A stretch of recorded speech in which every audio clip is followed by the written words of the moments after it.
Stay still, Mr. Park. Just one more adjustment and you'll be ready for the day. Elara's fingers moved with practiced grace, straightening the sharp collar of Joon Park's black dress shirt. Outside, the morning sun fought through the persistent fog of the Park estate, but inside the master suite, the air remained heavy and still.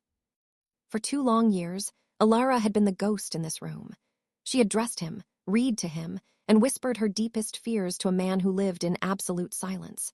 But when a hand, powerful, ink-covered, and very much alive, suddenly clamped around her wrist that night, Elara realized the most dangerous thing in that mansion wasn't the enemies at the gates. It was the man sitting right in front of her. Before we dive into this high-stakes journey of betrayal and hidden power, if you love stories about unexpected alliances, the strength of the unseen, and finding truth in the shadows, hit that like button, subscribe, and tell me in the comments. Would you stay if you found out your life was built on a lie? Now, let's begin. Elara's eyes snapped open before her alarm even had a chance to ring. It was a habit born of 2 years of survival. She sat up in her small, sterile room, her deep brown skin a stark contrast to the plain white sheets. In the small mirror above her dresser, she saw the world's version of her. A young maid in a simple uniform, a girl meant to be invisible. She didn't linger on the image. In this house, being invisible was her only protection. By 6:00 a.m., she was moving through the cavernous halls of the Park mansion. It was a fortress of glass and cold stone, a place where sharp angles and iron gates kept the world out and the secrets in. Inside the master suite, Joon Park sat in his wheelchair, his silhouette a masterpiece of controlled stillness against the floor-to-ceiling windows. To the lieutenants who came to mock him, he was a discarded relic, a prisoner of a racing accident that had stolen his voice and his legs. But as Elara entered, Joon's eyes, steady, intent, and terrifyingly aware, were already measuring the room. He heard the soft rustle of her apron, the familiar rhythm of her footsteps on the marble. In 2 years, she had never faltered. She had never treated him like the broken monster the Syndicate whispered about. "Good morning, Joon." Elara's voice was a soft anchor in the quiet room. She set down her basin, rolled up her sleeves, and approached the man with the tattooed chest and the sharp, angular jawline. His expression remained a mask of calm, focused indifference. She didn't mind. She was used to talking to the silence. "The doctors are coming at 10, she continued, moving to pull back the heavy velvet curtains. Sunlight flooded the room, illuminating the intricate ink that snaked across his muscular forearms. For a split second, she thought she saw a flicker of something, a shadow of dominance in the set of his squared shoulders. But when she turned back, there was only the paralyzed enforcer. Just the job that kept her safe. Just another day in a life where she was a servant to a statue. What Elara didn't know was that Joon Park had been waiting for this exact day to finally break his silence. The heavy oak doors of the master suite usually muffled the sounds of the mansion, but tonight, the air was thin, and the shadows seemed to vibrate with a new kind of tension. Elara moved through the dimly lit hallway, her footsteps silent on the thick Persian rugs. She was heading toward the service elevator when a sharp, low voice from the study made her freeze. She pressed her back against the cold marble wall, her heart hammering against her ribs like a trapped bird. Through the half-open door, she could see the silhouette of Kenji, Joon's former best friend and current second-in-command. He was pouring a drink, the amber liquid clinking against the glass with a sound that felt like a death knell. "The Syndicate is restless," Kenji muttered, his voice devoid of the loyalty he performed every day at Joon's bedside. "They're tired of paying for a ghost. A man who can't lead is just a weight dragging us all down." "And the racing accident?" another voice asked, a man Elara didn't recognize, his tone oily and sharp. "A perfect cover," Kenji replied with a cold, dry laugh. "No one suspects a thing. They think he's a tragic hero when really he's just a loose end I forgot to tie off 2 years ago. But tonight we fix that. 1 pillow, 1 minute, and the Park estate officially changes hands. The girl, the maid, make sure she's handled too. We can't have any witnesses telling stories about how peaceful his natural passing was." Elara's breath hitched. She clapped a hand over her mouth, her eyes widening in the darkness. The accident hadn't been an act of fate, it had been a calculated execution. And now, the man she had spent 2 years talking to, the man she had begun to love in the silence, was hours away from being murdered by the person he trusted most. She didn't think, she didn't calculate. She turned and ran back toward the master's suite, her white apron fluttering like a flag of surrender. She burst through the doors, her chest heaving, and locked them behind her with trembling hands. Joon was still there, a silent statue in the moonlight, his athletic frame cast in shades of blue and silver. Elara rushed to his side, falling to her knees beside his wheelchair. "Joon, you have to listen to me," she gasped, her voice a jagged whisper. "Kenji, it was him, he's coming. He's coming to kill you tonight. I thought you were safe here, I thought I was protecting you, but it was all a lie." She grabbed his hand, her tears spilling onto his tattooed knuckles. She expected the same limp, unresponsive weight she had felt for 700 days. But as she looked up into his face, she saw it. The mask was gone. His sharp jawline was set, his nostrils flared, and his steady, intent eyes were locked onto hers with a ferocity that made her blood turn to ice. The silence didn't just break, it shattered. "Elara," he rasped. The sound was low, unused, and carried the weight of 1,000 unspoken words. His hand didn't just twitch, it closed around hers with a strength that was impossible, anchoring her to him. "Lock the secondary bolt, now." The master suite erupted into a vacuum of panicked breaths. Elara stood paralyzed, her hand still pressed against her mouth, her eyes darting between the heavy mahogany doors and the man she thought she knew. The statue was gone. In his place was a force of nature, his squared shoulders radiating a lethal, focused energy that seemed to pull the oxygen from the room. "Jae-Joon," she stammered, her voice a fragile thread. You can hear me, you can speak." His eyes, steady and intent, didn't leave hers. The dark, neatly styled hair that she had combed every morning with such care now framed a face that was sharp with predatory awareness. "Every word, Elara," he rasped. His voice was like a blade being drawn from a scabbard, unused but still razor-sharp. "For 730 days I have heard every secret you whispered, every song you hummed, but right now I need you to listen to mine." The sound of heavy, rhythmic footsteps echoed in the hallway outside. Kenji wasn't alone. The click of a safety being disengaged on a firearm hissed through the gap under the door, a cold, mechanical promise of what was coming. "They think I'm a ghost," Joon said, his jawline tightening until it looked like it was carved from granite. "They think I'm a piece of furniture they can just move out of the way. They're about to find out that the only thing more dangerous than a Mafia enforcer is one who's been watching from the shadows." With a sudden, violent grace, Joon didn't just move, he rose. His athletic, muscular frame unfolded from the wheelchair with the power of a coiled spring.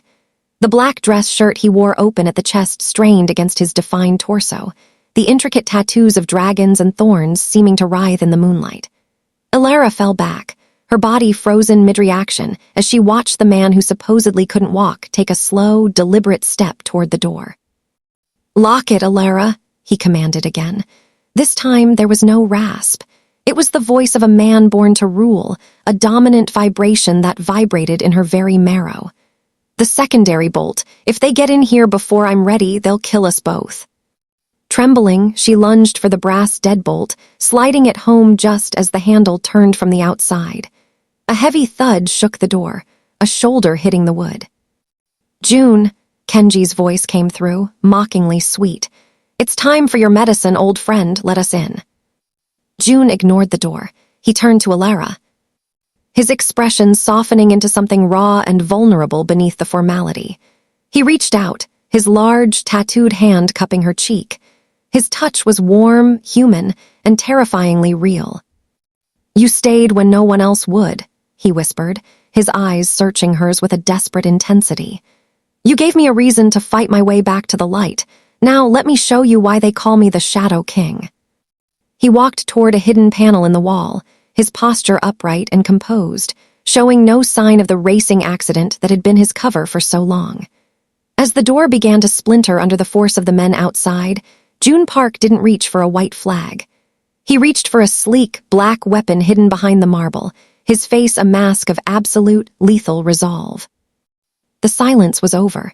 The resurrection had begun. The wood of the master's sweet door groaned under the weight of a sledgehammer, the splintering sound echoing like bone breaking in the hollow silence of the mansion. Elara backed away, her hands pressed against her white apron, her eyes wide as she watched the brass deadbolt she had just slid home begin to warp. "Joon, they're going to get in," she whispered, her voice trembling with the realization that her life of quiet service was about to end in a spray of gunfire. Beside her, the air seemed to thicken with a sudden, violent heat. Joon Park, the man who had been a permanent fixture of stillness for 700 days, didn't just move. He erupted. With a low, guttural growl that vibrated in his chest, he gripped the armrests of his wheelchair. His knuckles turned white, the tattoos of snarling tigers on his hands stretching as his muscles surged with a power that should have been impossible for a paralyzed man. Elara gasped, her body freezing mid-reaction as Joon rose to his feet. He stood tall, his athletic frame towering over her, his broad shoulders squared and defiant. His black dress shirt was open, revealing the intricate, dark ink that covered his chest, rising and falling with his heavy, heaving breaths. He wasn't a victim. He was a god of war returning to his throne. "Joon," she breathed the name a prayer of shock. "Not a word, Elara," he rasped. His voice was deep and serrated, the sound of a man who had kept his fury on a leash for far too long. He reached out, his large, calloused hand catching her arm with a grip that was both protective and dominant. The door buckled again, a sliver of light from the hallway cutting through the dark room. Joon didn't hesitate. He pulled Elara toward the walk-in closet, his gait steady and deliberate, showing no sign of the racing accident that had allegedly shattered his spine. He pressed a hidden panel behind a row of tailored suits, and a section of the wall slid back with a pneumatic hiss, revealing a room lined with steel and glowing monitors. He shoved her inside just as the bedroom door finally gave way. The sound of heavy boots hitting the marble floor was followed by Kenji's voice, sharp and frantic. "Where is he? Where is the girl?" Joon stepped into the panic room and sealed the door, the heavy metal slab cutting off the sounds of the assassins. He turned to Elara, his intense, steady eyes locking onto hers. The clinical, professional distance that had defined their relationship for 2 years was gone, incinerated by the heat of the moment. "You're shaking," he said, his voice softening but remaining firm. He reached up, his thumb tracing the curve of her jaw, a gesture so intimate it made Elara's heart skip a beat. "You lied," she whispered, her fear giving way to a raw, stinging betrayal. "For 2 years I bathed you, I read to you.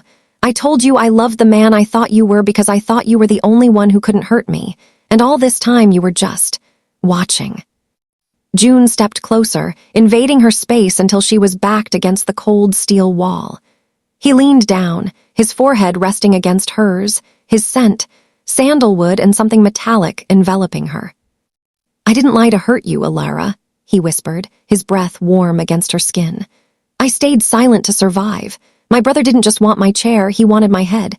I had to know who was loyal before I could rise." He pulled back just enough to look her in the eyes, his expression conveying a terrifying confidence. "In 2 years, everyone left. Everyone betrayed me, except for the girl who thought I couldn't hear her." He reached for a keypad on the wall, his tattooed forearms tensed as he brought up the security feeds. Outside, Kenji and his men were tearing the room apart, unaware that the statue they sought was watching them with a predator's patience. "Tonight, the silence ends," Joon said, his jawline tight. "They think they came here to kill a ghost. They're about to find out that a ghost is the only thing they should have feared." He looked at Elara, his gaze lingering on her rounded features and the white Maid headpiece that sat askew on her dark hair. For the first time, he didn't look at her as a servant, but as the only person in the world who truly knew him. "Stay here," he commanded, his voice returning to that dominant, lethal vibration. "When I open this door again, this house will be ours, and you will never have to keep your head down again." The heavy steel door of the panic room clicked shut, sealing out the sounds of Kenji's men ransacking the master suite. Inside, the air was cool and smelled of ozone and gun oil. Joon didn't collapse back into a chair. Instead, he paced the small space with the restless energy of a caged predator finally unleashed. Every step he took was a testament to a willpower Elara couldn't fathom. "How?" she whispered, her back pressed against the cold metal of the door. "The doctors, the specialists, they all said the spinal damage was permanent. I saw the scans, June." June stopped, turning to face her. In the dim glow of the surveillance monitors, his sharp, angular features looked like they were carved from obsidian. He reached out and caught her trembling hands in his. His grip was warm and solid, a terrifying contrast to the limp, heavy weight she had moved during his physical therapy for 2,000 days. "The accident was real," he said, his voice regaining its depth, a low vibration that seemed to hum in Elara's very chest. "The paralysis was real for the first 6 months, but the human body is a strange thing, Elara. When the hate is strong enough, the nerves find a way to knit back together." He pulled her toward the center of the room, where a hidden floor safe sat open. Inside were weights, resistance bands, and a laptop glowing with encrypted data. "I spent my nights on the floor while the house slept," he confessed, his eyes searching hers for understanding. "I crawled until my fingernails bled. I dragged myself across the marble an inch at a time while you were asleep in the servants' quarters. By the time I could stand, I realized that my silence was the only weapon I had left. If Kenji knew I was recovering, he would have finished what he started on that racetrack." Elara looked at the monitors. On the screen, Kenji was throwing a crystal vase against the wall, his face twisted in a mask of frustrated rage. He looked like a man who had seen a ghost. "You've been playing a game," Elara said, a trace of hurt coloring her voice. "And I was just a prop." June stepped into her personal space, his broad shoulders blocking out the light of the screens. He didn't look down at her as a master looks at a servant. He looked at her with a raw, desperate sincerity. "You weren't a prop. You were the only reason I didn't lose my mind in the dark. Every time you read to me, every time you told me I was still a man worth caring for, you gave me the strength to take one more step." He gripped her shoulders, his tattooed forearms tensed. "But the game isn't over. Kenji has the keys to the armory and the loyalty of the inner circle. I can't walk out the front door yet. I need a shadow, Elara. Someone who can move through this house without being questioned. Someone the Syndicate thinks is beneath their notice." Elara felt the weight of the white Maid headpiece still pinned to her hair, the symbol of her invisibility. She realized what he was asking. He wanted her to be the bridge between his hidden strength and the world that had discarded him. "They think you're a terrified girl who's lost her job," June whispered, his face inches from hers. "Let them believe it. I need you to listen at the doors. I need you to find out where Kenji is keeping the ledger for the offshore accounts. You can go where a Mafia boss can't. You are the only person in this fortress I can trust." Elara looked at her reflection in the dark monitor, a slim black woman in a simple apron. For years, she had hated how people looked through her. Now, June was telling her that her invisibility was her greatest power. "If they catch me," she said, her voice steadying, "they won't just fire me. You know that, right?" "I won't let them touch you," June promised, his jawline tightening with a lethal resolve. "I've spent 2 years watching them. Now we're going to make them watch us." He reached out and tucked a loose wave of her dark hair behind her ear, his touch lingering. The alliance was sealed in the silence of the panic room. Elara took a breath, straightening her apron and squaring her shoulders. She wasn't just a maid anymore. She was the eyes of the king. "Tell me what I need to do," she said. June smiled, a slow, dangerous curve of his lips. "First, we give them a show. When I open this door, you're going to scream." The shift began in the quiet, dead hours of the night, when the rest of the Park estate was surrendered to sleep, and the only sound was the distant, rhythmic crash of the Atlantic against the cliffs. Within the master's suite, the statue and the maid had vanished, replaced by a mastermind and his protégé. The air in the room, once stagnant with the smell of clinical antiseptic, now hummed with the electric tension of a war being planned in the dark. June stood in the center of the room, his athletic frame silhouetted against the moonlight. He no longer sat in the chair. He used it as a prop, a piece of theater they maintained for the morning staff. Beside him, Elara stood with her shoulders squared, her white apron abandoned on a chair. The vulnerability that usually defined her rounded, expressive features was being slowly overwritten by a sharp, focused intensity. "People don't lie with their words, Elara," Joon whispered, his voice a low, dominant vibration. He stood behind her, his large, tattooed hands guiding her chin toward the surveillance monitors. "They lie with their eyes. Look at Kenji.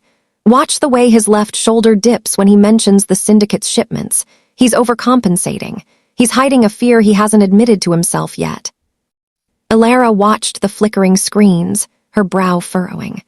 Under Joon's tutelage, the world was beginning to look less like a place where she was invisible and more like a puzzle she was learning to solve. Joon wasn't just teaching her to be his eyes, he was teaching her to see through the masks of the powerful. "Now the physical," Joon said, his tone shifting to something more clinical yet intimate. He turned her to face him. The contrast between them was stark, his light complexion and sharp, angular jawline against her deep brown skin and soft, warm undertones. "If someone catches you in the hall, they will expect you to cower. They will expect the maid to beg. Use that. Their arrogance is your greatest weapon." He reached out, his calloused fingers circling her wrist. He wasn't gripping her hard, but the strength in his hand was a constant reminder of the power he had kept hidden for 2 years. "When they reach for you, don't pull away. Move with them. Redirect the force." He spent the next hour showing her how to use her center of gravity, how to strike at the soft tissue of a man's throat, and how to disappear into the shadows of a room. For Elara, the physical training was a revelation. For years, she had been taught to take up as little space as possible, to be small, to be compliant. Joon was teaching her the opposite. He was showing her that the fire beneath her soft features was a flame that could burn an empire down. At one point, as he corrected her stance, his hand lingered on her waist. The silence between them changed, vibrating with a restrained desire that neither had the words to address. Joon looked down at her, his steady, intent eyes searching hers. He saw more than a partner in his revenge. He saw the only woman who had ever truly known the man behind the ink and the blood. "You have a natural instinct for this," Joon murmured, his face inches from hers. "The world tried to tell you that you were a servant. They were wrong. You were a weapon they were too stupid to recognize." Elara felt a jolt of something raw and empowering. For the first time in her life, she didn't feel like a girl caught in a storm. She felt like the storm itself.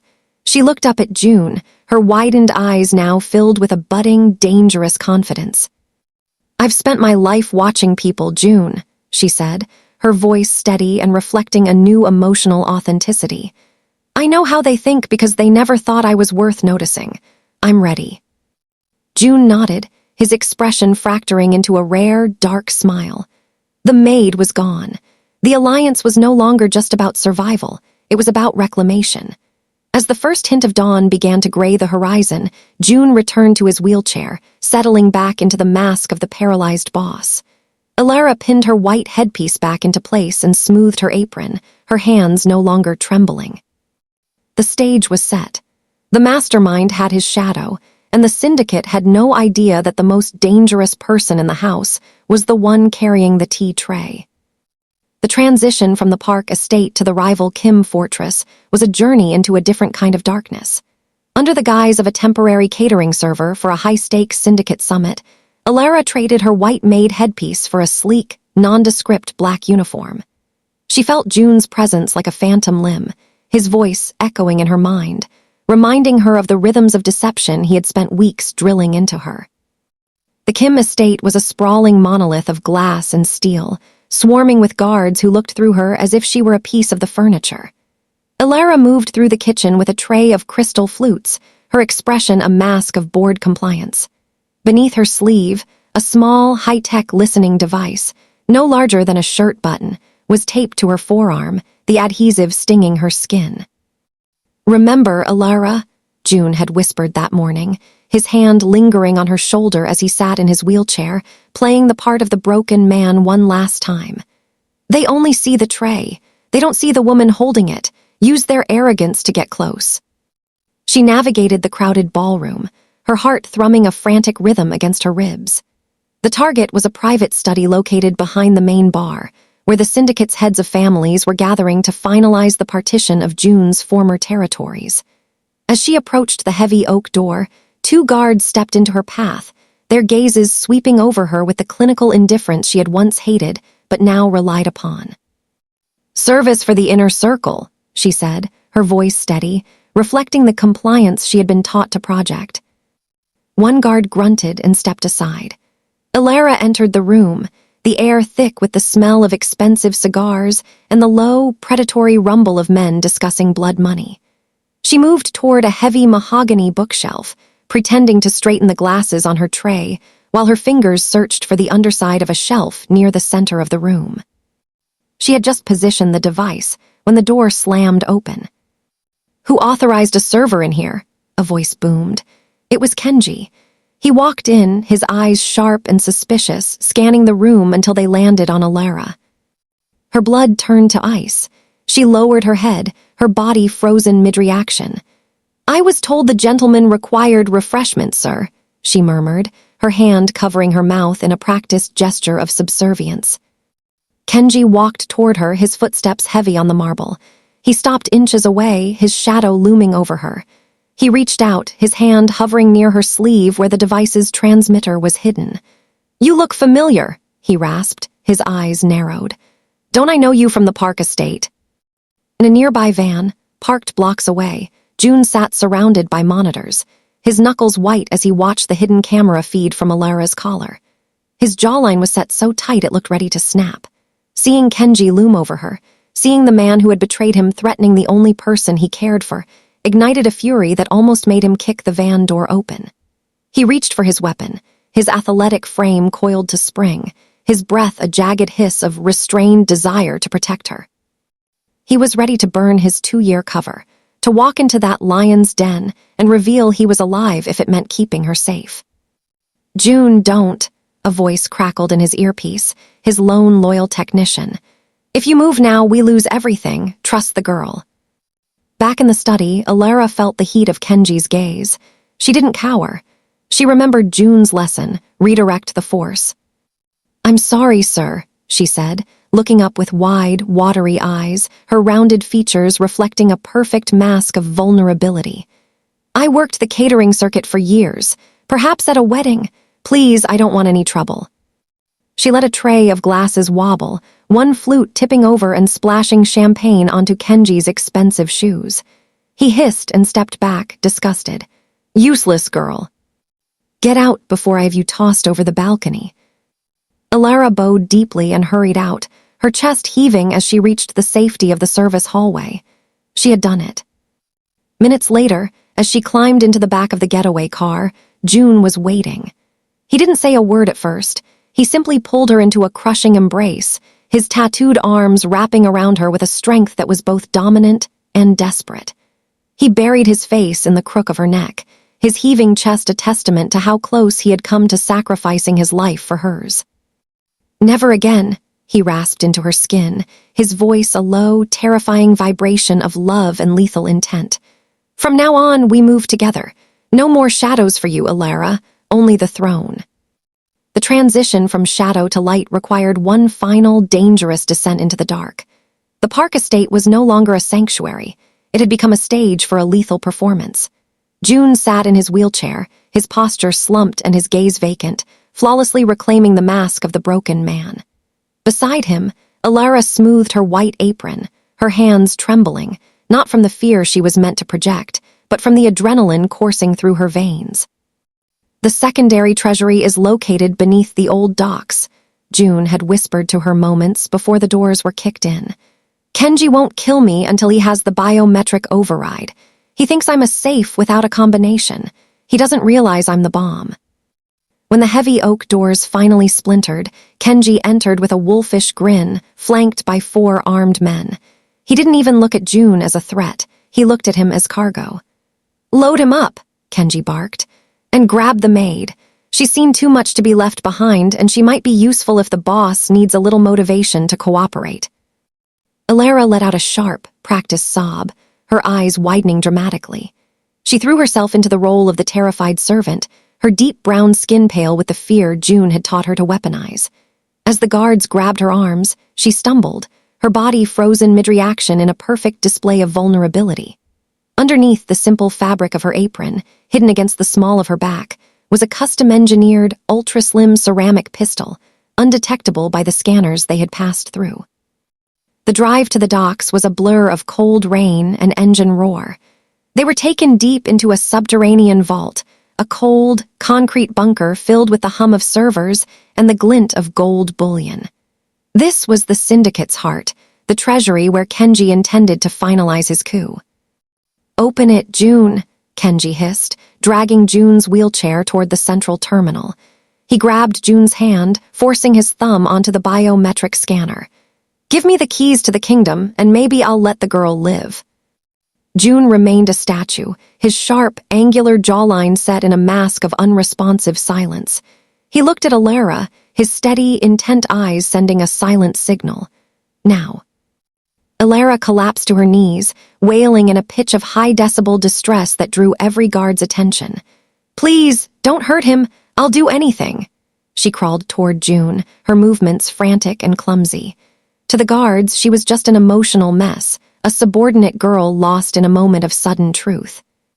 As she reached the side of the wheelchair, she leaned her head against Joon's knee, her hands disappearing behind her back for a split second. With a fluid, practiced motion she had rehearsed 1,000 times in the dark of the master suite, she pressed the cold grip of the ceramic pistol into Joon's hand, hidden beneath the folds of the heavy blanket covering his legs. The shift in the room was instantaneous. The air didn't just chill, it solidified. Joon didn't wait for Kenji to speak again. He stood. The wheelchair rolled backward as Joon's athletic, muscular frame rose to its full, intimidating height.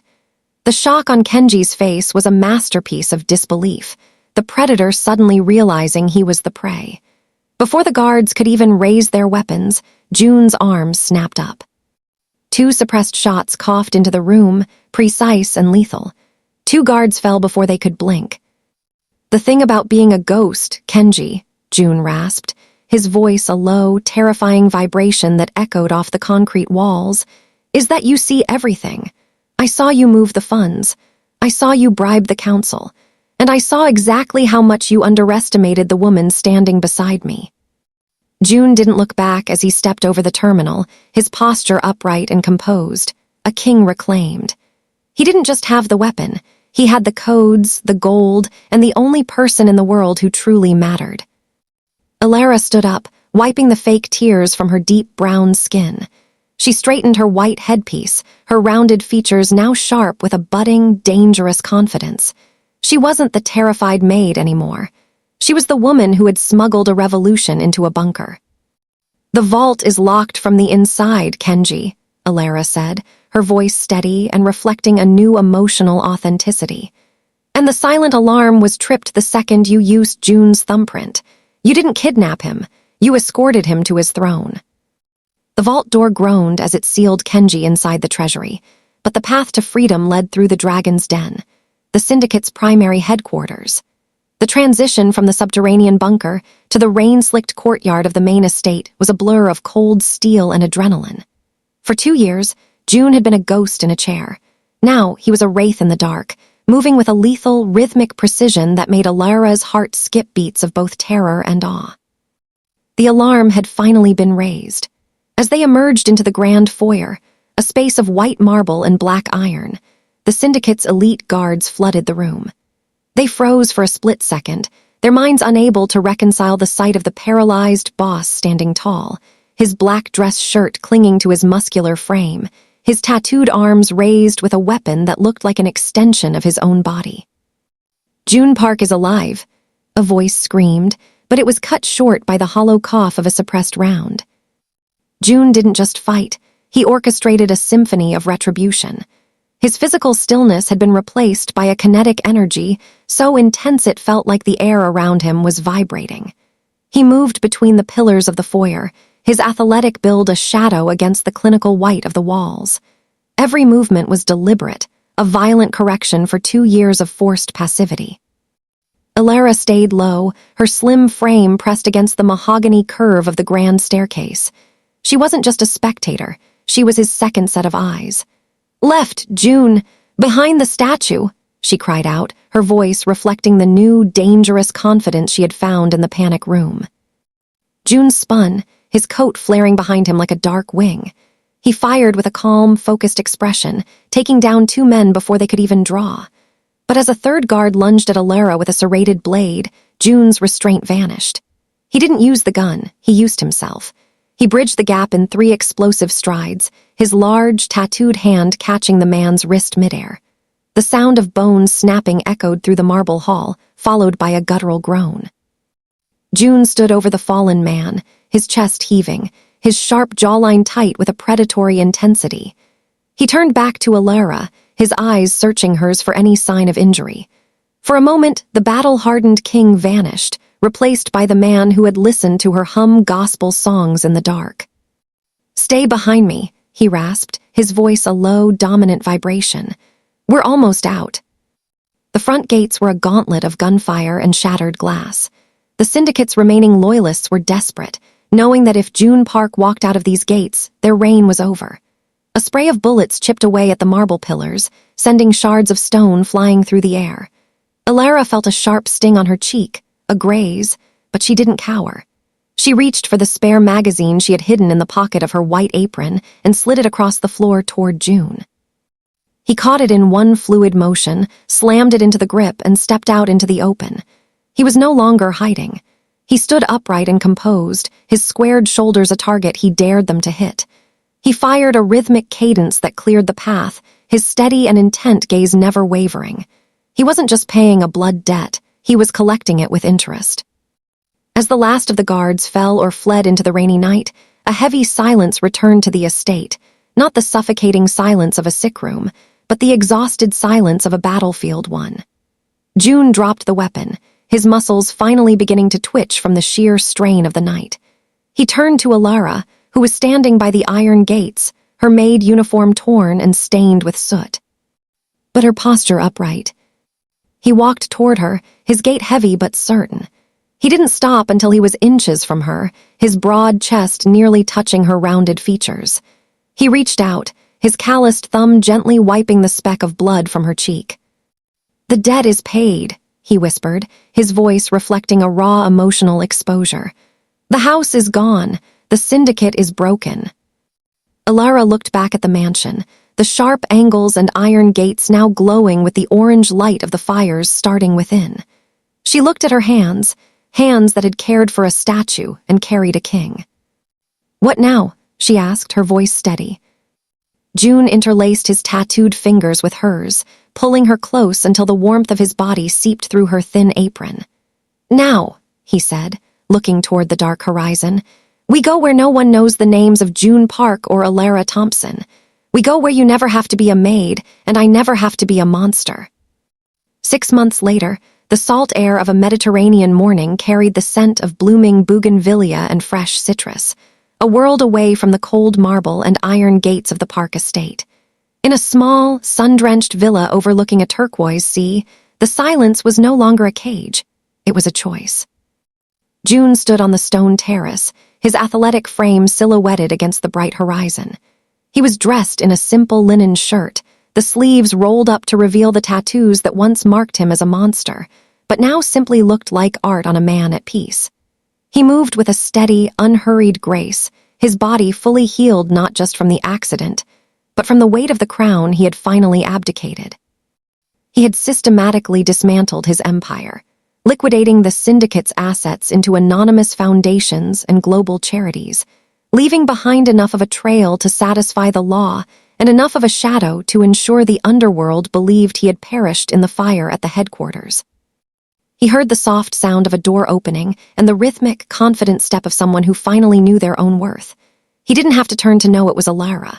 She joined him at the railing, her deep brown skin glowing in the morning light. She wore a vibrant yellow sundress that flowed around her slim build, her dark hair catching the sea breeze. There was no white apron, no maid's headpiece, and no tired eyes. She looked like a woman who had stepped out of a dark fairy tale and into the sun. "The last of the transfers cleared this morning," Elara said, her voice steady and warm, no longer a whisper meant for a statue. "The scholarship fund in your mother's name is fully endowed. We're officially nobodies, Joon." Joon turned to her, his sharp, angular jawline softening into a look of profound, quiet joy. He reached out, his large, calloused hand finding hers. He didn't grip it with the possessiveness of a boss, but with the steady anchor of a partner. "I spent my whole life building a throne out of blood and silence," Joon murmured, his intense eyes searching hers. "I thought power was the ability to remain untouched. I never knew that the greatest thing I'd ever own would be the life I found while I was supposedly broken." Elara tilted her head toward him, her large, expressive eyes reflecting the emotional openness that had finally brought them home. She looked at the man beside her, the straight nose, the defined cheekbones, and the serious expression that now carried a flicker of light. She realized that she had never known her own influence. She had walked into a den of monsters to earn a living and ended up saving a king's soul. "You don't have to be a ghost anymore, Joon," she whispered, her fingers interlacing with his. "I know," he replied, his voice a low, steady vibration. He leaned down, pressing a gentle, lingering kiss to her forehead. "I'd rather be a man who is seen by you than a king who is feared by the world." They stood together as the sun rose higher, painting the sea in shades of gold. The Syndicate was a memory, a dark chapter in a book that had been closed and locked away. Joon Park was no longer the man who hadn't spoken in 2 years. He was a man with a future. Beside him, Elara stood tall, the woman who had brought the most dangerous man in the city to his knees, not with a weapon, but with the simple, luminous power of her heart. The new empire wasn't built on fear or stone. It was built on the quiet strength of 2 people who had found light in the shadows, proving that even the coldest silence can be broken by the right voice. As the waves crashed gently against the rocks below, Joon didn't look at the world he had left behind. He looked at the woman he loved, finally realizing that she was the only truth he ever truly needed. "I love you, Elara," he said, the words clear and loud in the morning air. "I love you too, Joon," she answered, her voice reflecting a second chance that the world said didn't exist. They walked back inside together, 2 people who were no longer invisible, finally stepping into a home built on the truth.